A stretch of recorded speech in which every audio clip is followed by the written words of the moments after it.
ជីវិតប្រចាំថ្ងៃនៅលើទន្លេនៅវៀតណាមដោយមានគ្រួសារមួយរស់នៅលើទូកនិងធ្វើការនៅផ្សារអណ្ដែតសេរ៉ុង 1. ជីវិតពិតនៅលើទូក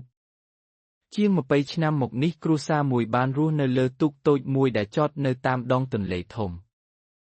ទូកនោះមិនមែនគ្រាន់តែជាមធ្យោបាយធ្វើការប៉ុណ្ណោះទេប៉ុន្តែវាគឺជាផ្ទះរបស់ពួកគេបរិភោគម្ហូបគេងធ្វើការនិងចិញ្ចឹមកូននៅលើទឹកពិតប្រាកដគ្រួសារនោះរស់នៅក្នុងបរិស្ថានដែលមានតែទឹកនិងដើមឈើពីចុងម្ខាងទៅចុងម្ខាងទន្លេរាល់ពេលព្រឹកពួកគេត្រូវតែរៀបចំកាហ្វេភេសជ្ជៈនិងផ្លែឈើដើម្បីលក់ឲ្យភ្ញៀវនៅផ្សារអណ្ដែតដែលទូករាប់រយក្បាលបើកមកជួបគ្នាជីវិតរបស់ពួកគេគឺជារឿងសាមញ្ញប៉ុន្តែមានភាពអស្ចារ្យដែលបង្ហាញពីរបៀបរស់នៅលើទឹកនៅវៀតណាម 2. ពេលព្រឹកនៅផ្សារអណ្ដែតរាល់ពេលព្រឹកគ្រួសារនោះត្រូវភ្ញាក់ពីគេងនៅលើទូកដែលជាផ្ទះរបស់ពួកគេរៀបចំកាហ្វេក្តៅតែនិងភេសជ្ជៈផ្សេងដាក់នៅលើតូតូចដែលត្រូវបានដាក់នៅចំហៀងទូកភ្ញៀវមកពីទូកដទៃឬពីទូកលេងទស្សនាបានមកទិញកាហ្វេផ្លែឈើនិងម្ហូបសាមញ្ញដែលបានរៀបចំដោយដៃដែលមានបទពិសោធន៍ទូកនីមួយបានបង្កើតបានជាផ្សារផ្ទាល់ខ្លួនដោយមានផ្លែឈើត្រីសាច់និងគ្រឿងប្រើប្រាស់ប្រចាំថ្ងៃដែលភ្ញៀវអាចទិញបាននៅលើទឹក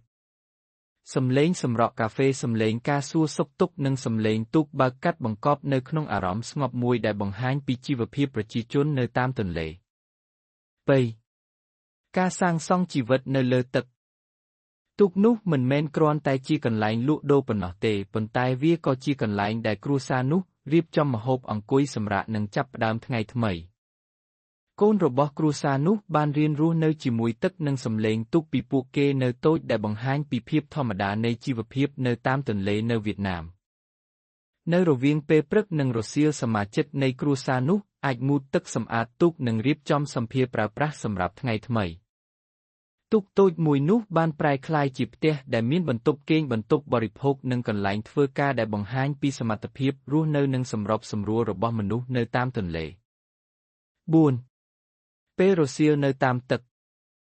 នៅរសៀលប៉ុន្មានដែលការលក់ដូរនៅផ្សារអណ្ដែតបន្តិចមកតិចឪពុកនៃគ្រួសារនោះនឹងនាំកូនស្រីតូចម្នាក់ចេញទៅដេញត្រីដើម្បីរកម្ហូបសម្រាប់អាហារពេលយប់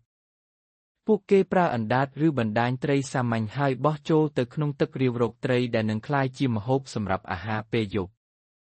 ពេលនោះទូករបស់គ្រួសារនោះបានប្រែក្លាយជាកន្លែងរៀនពីជីវិតនៅពេលកូនស្រីតូចរៀនពីរបៀបប្រើបណ្ដាញរបៀបស្ដាប់សំឡេងទឹកនិងរបៀបសម្របសម្រួលនៅពេលមានខ្យល់និងរលក